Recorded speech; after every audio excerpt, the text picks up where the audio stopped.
Маалымат жыйындын башында өкмөттүн Ош облусундагы ыйгарым укуктуу өкүлү Жарасул Абдрайымов басып өткөн жолу эмгек тажрыйбасы боюнча маалымат берди. Мындан сырткары Дубанды өнүктүрүүгө багытталган долбоорлорго токтолду. Bir 5 yıl burunuraq bolsa керек. 5 жылдан бери берип жүргөн өзүм сунуштарым бар. Сиз туура айтып атасыз. Азыр мына областтык, райондук структураны мен карап чыктым. Буну башкачараак түзүш керек. Мына шайлоодон кийин жаңы структуралар түзүлгөндө оптималдаштырыш керек. Иш-чара суроо жооп иретинде улантылып, анда журналисттер облустун район акимдерине жаңыдан дайындалган бийлик өкүлдөрү тууралуу маселелерге кызыгышты. Ошондой эле Кара Суу районунун акими кызматтан алынгандан бери 1 айдан ашуун убакыт болсо да эмне себептен жаңы жетекчи коюлбай жаткандыгы боюнча суроо узатылды. Бүгүнкү күнгө чейин аким шайланбай турат окшойт. Бирок мен өзүм сунуштаган кандидаттар бар. Бирок алар дагы өтпөй турат. Караштырып атышат окшойт. Менин оюмча, эгер чече турган болгондо, ошол өзүңүз чечиңиздей турган болгондо, бир интеллекти бийик, бардык экономиканы түшүнгөн, районго тегиз караган, элдин ичинде баркы бар,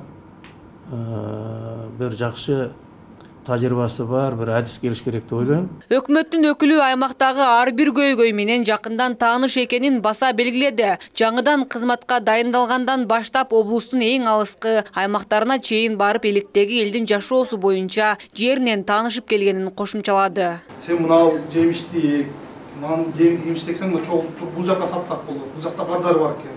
Же болсо мындай пародадагы малды убакыла жок деген элем. Анан ошондой багытта көп иштесеңиздер, анан кайра иштейт. Өзүңүз айтасыз, маселе өндүрүү боюнча айттыңыз. Айбырдан жакшы нерсе. Ушуларды колго алсак, биз баягы өтө эле бийик пафоста ойлонобуз да, биз сүйлөсөк эле Конституциядан, сүйлөсөк эле ОАдан, Манастан, Курандан, Обамадан ойлойм, мындай эле жөн эле тиричилиги чыгсак жакшы болот эле. Ошондой эле жөнөкөй эле нерселерди кылсак, биздин ар бир үй бүлөнүн бюджети көбөйсө, ар бир үйдө балдар кыла турган иш болсо, таба турган каражат болсо, Россияга кетпейт эле, турмуш тиричилик жакшырат эле. Турмуш тиричилик жакшырса, азыркындай саясатташпайт элек, ар ким өзүнүн үйдө ишин кылып жакшы отурат. Контракт түзүлгөн болчу биздин продукцияга. Бирок ошо 10-жылы мени кетиришкенден кийин ал завод таптаза болуп калды азыр. Ичинде бир дагы эмесин калтырып баарын сатып жибериштир. Ошол жерге ошол ишкананы түзүш керек дагы. Кыргызстандагы ар бир райондордо бая илгерки даярдоо пункттары болгон.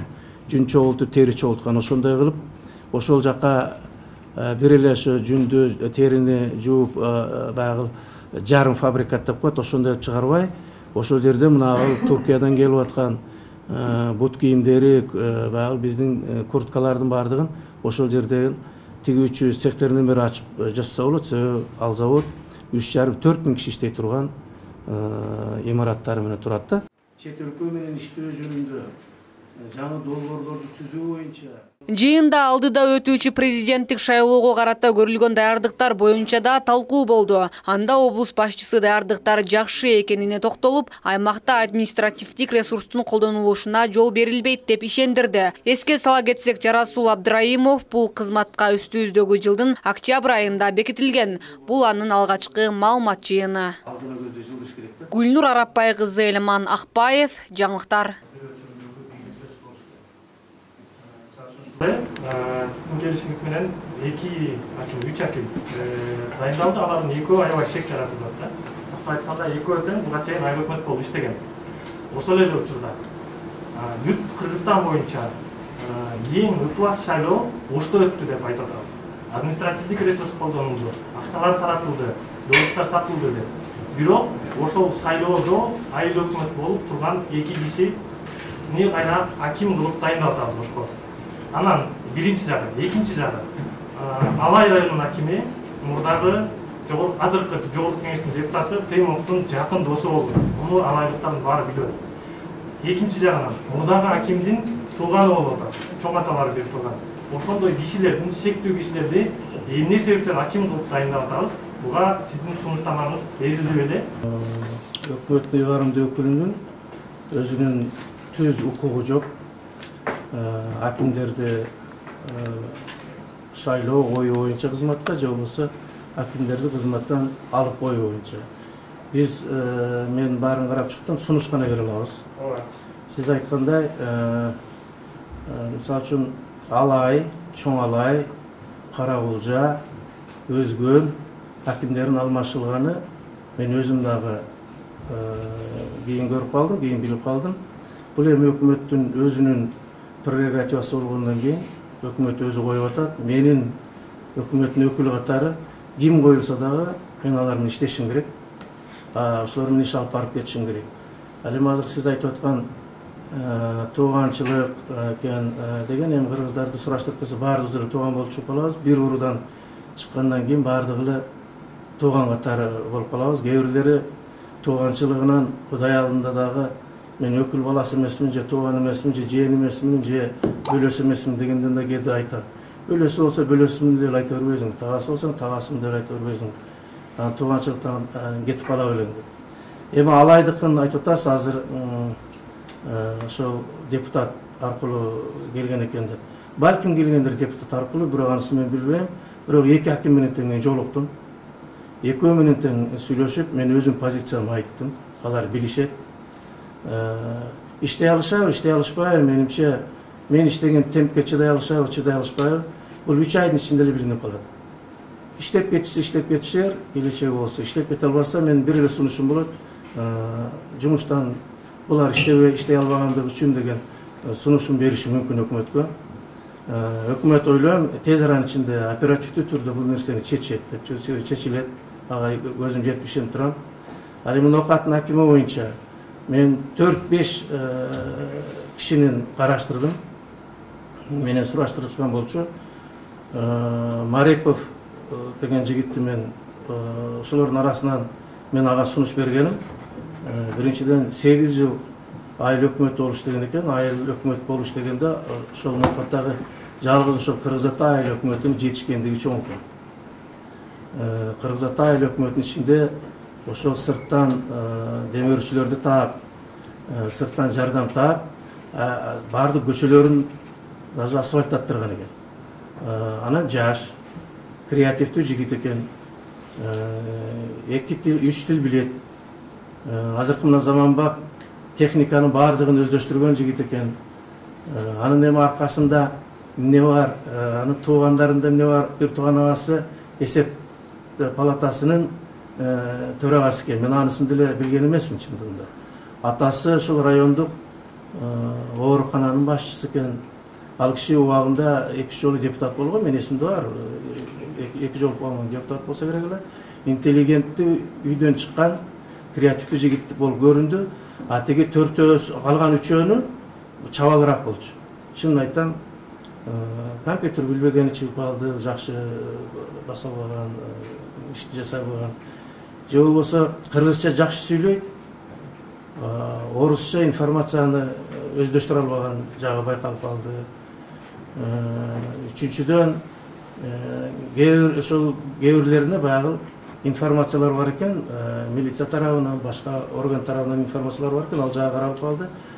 Бул жигит боюнча, Мареков Бакыт боюнча андай информацияны жок экен, бирок ошол атасы менен өчөшүп калган, агасы менен өчөшүп калгандар бар экен. Ошолор тараптан ар түрдүү сөздөр айтылды. Мен ал акимди районго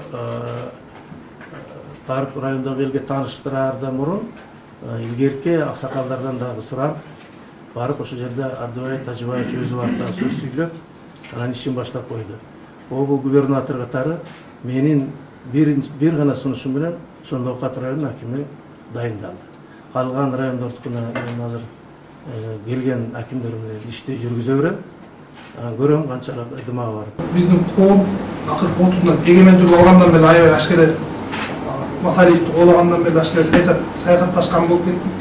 Биздин турмушубузда аябай өзүбүздүн тиричилигибизди, экономикабызды, аябагыбызды ойлогондон ko'ra siyasatda o'ylab qoldik.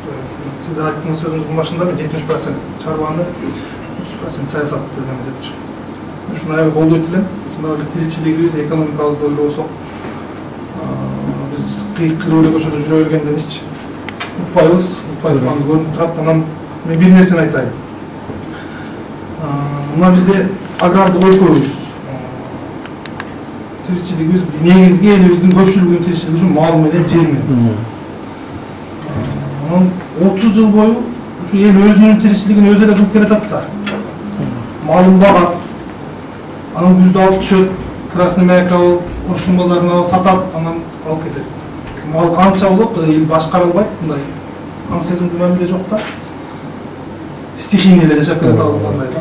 Анан эми өкмөт тарабынан албетте областтын ыйгарым өкүлүнө көп полномочияларын алып койгон болуш керек. Губернатор сыяктуу эле сыпарыш айтканда бар лента кескен киши катары болуп калды акыркы. Анан эми сиз көп жакшы проекттерди айттыңыз. Мына мен бир эле нерсени айтайынбы? Канча жылдан бери мына кылчык жүн, туура уянгы кылчык жүн. Кылчык жүндү биз иштетпейбиз такырчы. Ошончо койду айдап жүрөбүз, ошончо малды багабыз, кылчык жүн иштетип, өптөйт, канчанча кийизде салса. Акыркы жылдары терин иштетпей калды. Баштап бар эле терин иштетип боюнча, түрк дойларларга алып келип терини сатышат эле 1000 сомдон 500 сомдон саткан учурлар бар. Азыр терини кылышат. Ар жерде тери жатат. Биздин байлыгыбыз колубузда болгон нерсе ушул да, башка нерсе жок. Ушуга адам көңүл бурсаңыздар, жок дегенде элге эми мамлекетти көрүп атабыз азыр чоң каржылык катыштык болуп турат. Жок дегенде консультациялык мүнөздү. Сен мына жемишти, мынаны жемиштексең мына чогултуп бул жакка сатсак болот. Бул жакта базар бар экен. Же болбосо мындай пародадагы малды баккыла. Жок дегенде эми. Анан ошондой багытта көп иштесеңиздер, анан кайра иштейт. Өзүңүз айттыңыз, асел өндүрүү боюнча айттыңыз. Айыптардан жакшы нерсе. Ушуларды колго алсак, эми биз баягы өтө эле бийик пафос ойлонобуз да биз. Сүйлөсөк эле конституциядан, сүйлөсөк эле адам Манастан, Курандан, Обамадан өткөргөн мындай эле жөн эле тиричилиги сыртсак жакшы болот эле. Ошондой эле жөнөкөй эле нерселерди кылсак, биздин ар бир үй бүлөнүн бюджети көбөйсө, ар бир үйдө балдар кыла турган иш болсо, кала турган каражат болсо, Россияга кетпейт эле, турмуш тиричилик жакшырат эле. Турмуш тиричилик жакшырса, азыр мындай саясатташпайт элек, ар ким өзүнүн үйдө ишин кылып жакшырып турат. Мамлекет тынч болот эле, коом. Акыркы кезде эмне мамлекеттүүлүгүбүздү жоготуп алабыз дегенге чейин барган болор да айтылып атат, туурабы? Эми биз баягы көпкөшүбүз керек да чындапчы. Биз мисалы коомго журналисттерге да айтып атам. Бизден кыйын мамлекеттер жок болуп кетип атпайбы? Биз эмнебизге көбөйбүз? Бардыгыбыз ашкереле саясатташып, бул аким болгондон, тигил аким болгондон, ал болгондон ишнесинде көптөр өзгөрбөйт. Баягы эле биздин алтын күбөнү элбиз. Азыр кадр боюнча да өзүмдүн оюм бар, айтып коеюн. Рұқсат болса. Анан экинчи мен дагы сунушум оюм просто. Эми башка сөзгө эркиндик деген эми толук эркиндик болбойт дечи. Анан сиздер ушун жетекчи катары ушуну биз өзүңүзгө алсаңыз, журналисттер бир чагылдырат. Сиз баардык кемчиликти көргөнгө үлгүрбөйсүз. Аппаратыңыз эле үлгүрбөйт. Журналисттер жер-жерлерден кемчиликтерди таап чыгат, көрсөтөт. Анан эле журналисттерди күнөөлүү эмес, журналисттер менен күрөшүү эмес. Ошол ишти жаман жасап аткан адамдарга көңүл бурсаңыздар, балким башында жаман болуптур. Балким ошол учурда жаман болуптур. Бирок негизги түпкүрүктүү ишиңиз жакшы болот деген ойдомун. Ушуга көңүл бурсаңыз. Рахмат. Деген ойдомун. Анан эми кадр боюнча мен айтып коеюн кыскача. Эми 6 миллион элбиз да, аныкы анан мунуку тигиники деген бергенде болбойт, ушу баары ушулар болот. Анан Facebook'та кийин кыргындар эле алар баардыгы баардыгы жакшы иштей албайт. Тажрыйба керек, опыт керек иштеп аткан кишилер. Сүйлөгөн эмес, өзү жол терisi менен өткөргөн башкага, иштеп көргөн башка. Иштеп көргөн башка. Рахмат. Неме боюнча сиз жакшы сунушту айттыңыз. Ошо тери жүн боюнча жакшы бир проект бар. Алай барганда айттыңыз эле. Себеби бизде мындай да, азыр келип атпай өткөндө стадиондо бир жаш жигит чыгып, мен иштейт элем, мен иштетпей атышат деген деп айттыла. Мигрантмын, ал жигит менен да жолугуп сүйлөштүм да. Бир аз азыраак түшүнүгү бар да, тери иштетүү боюнча, жүн иштетүү боюнча. Бизде Кыргызстанда тери иштетип, жүн иштетүү боюнча бир 4-5 ишкананын жабылып калганы, бул экология тарабынан жабылып калган да. Ошон үчүн мындан бир 10 жыл, 15 жыл болуп кетсе керек. 15 жылдан бери мен айтып жүргөн бир проект бар. Бизде Кыргызстанда Ташкөмүрдөгү кристалл заводу гана буга ылайык келет. Себеби тазалоочу жайы, уу заттарды тазалоочу жайы ошол гана заводтука бүгүнкү замандын талабына ылайык да. Себебі орысша мындай деп қойды, сильно действующие ядовитые вещества деп қойды, СДАФ деп қойды. Болса особый ядовитые вещества деп қойды. Ошолор менен жасалат да жүндагы, теридагы жолбор. Сиз айткан аябай бул чоң көйгөйдө. Мына кара кылчык жүндү биз өрттөп атабыз, даже терилерди өрттөп атабыз. Эгерде ошол заводдун базасында азыр эми ал заводдун өзүм директор болуп кеткем. Мен кеткенден кийин 10-жылы где-то $800 миллион контракт түзүлгөн болчу биздин продукцияга. Бирок ошо 10-жылы мени кетиришкенден кийин ал завод таптаза болуп калды азыр. Ичинде бир дагы эмесин калтырып барып сатып жибериштир. Ошол жерге ошол ишкананы түзүш керек дагы Кыргызстандагы ар бир райондордо баягы илгерки даярдоо пункттары болгон. Жүн чогултуп, тери чогулткан ошондой кылып, ошол жакка бир эле ошо жүндү, терини жууп баягы жарым фабрикат деп коет, ошондой чыгарбай, ошол жерде мына Түркиядан келип аткан бут кийимдери, баягы биздин курткалардын баардыгын ошол жерде тигүүчү цехтердин бири ачып жасаса болот. Себеби ал завод 3,5-4 миң киши иштей турган имараттар менен турат да. Бул долбоор бар. Бул долбоор балким мамлекеттик, улуттук деңгээлдеги долбоор да. Буну дагы мен өкмөткө айтам, буну да жасаганга чоң эмен далалатым коем. Бул баягы менин эң өкүрөгүмө өйүп жүргөн суроо да, ошо жүн, тери биздин ошо мал чарбасындагы чечилбей келе жаткан суроо да. Буну мен ойлойм, 1 жылды, 2 жыл ичинде бүтпөйт, бир 5 жылдын аралыгында болот. Себеби мен Кумтөрдөн мага маяна төлөшүп, ошо эт иштетүү, жүн иштетүү, тери иштетүү боюнча жакшы заманбап бир завод болуш керек деп мени алышканда жумушка ошону бүтүрүп бербей деп мага жакшы маяна төлөп беришкен. Ошондо мен эсептеп чыкканда $75-80 миллион тегерегинде чыккан. Эгер биз ошол дүйнө жүзүнө конкуренттүү түрдө буюм жасай алабыз десек, ошончо акчанын негизинде жабдыктар келиш керек. Ошол акчанын негизинде башка технологиялык иштер жүрүш керек да. Эгер жок, азырча мынаны жасап туралык десек, ал 10 миллион, 5 миллион тегерегинде жасалган заводдор менен биз өмүр бою жүдөп какап жүрүп, акыры бизди экология тарабынан жаап, ошонун иш токтоп калышы мүмкүн да. Сиз буну мага эстетип койдуңуз. Жакында балким мен сизге ал проектти көрсөтөм, көрүп чыгасыздар. Жирас Усманович, кылчык жүн боюнча кайсы бир Европадагы завод бир нерсе колдонот деп айтсаңыз, ошону алай деталарын. Ошо кылчык жүн боюнча италиялык компаниялар бар. Менде чет өлкөдө аябай чоң барктоо компаниялар менен баарлашып турам. Ошол италиялыктар айтканыңар, силерде бизге дейт, силердин уяң жүн кереги жок. Бизге кылчык жүнүңөрдү берсеңер, биз сиздерге ушунчалык жакшы буюм жасап беребиз. Кыз келиндериңиздер аны түбөлүктү кие турган буюм жасап беребиз деген. Андан башка алар мындай жан экспорт тапканда баягы жолдун чыгымы Италияга чейин жеткичек тактабай буюмдун баасы көтөрүлүп кетет да. Биз мунун баарын өзүбүз эле жасашыбыз керек. Ал жерде эч кандай кыйын эч нерсенин деле кереги жок. Анын технологиясын карап отурсаңыздар оңой нерсе. Мисалы үчүн мен азыркы жасап аткан проекттердин баардыгын мен өзүмдүн турмуштук тажрыйбаман, ушу иштеген мекеменин тажрыйбасына таянып туруп жасап атам да. Мисалы үчүн мен технологиясы сыйымдуулугу аябай чоң, илимий сыйымдуулугу аябай чоң буюмдар жасап жүргөн кишимин. Мен ал жерде конструктор болуп иштегем, ал жерде участокты башкарган киши болгон. Акыркы чыккан аскер курал-жарактарын сыноочу жерлерде болгон. Аларга салыштырмалуу мен ойлойм, кайыштан жасалган куртка оңой нерсе деп. Жүндү жууп, жүндөн жасалган буюмдар оңой нерсе деп. Ошонун баардыгын бизде адистер бар. Бизде маданияты бийик, тарбиясы бийик адистер бар. Эч качан алар жулукунбайт, жулунушпайт. Мен саясатка барат элем же бийликке барат элем деген кишилер көп.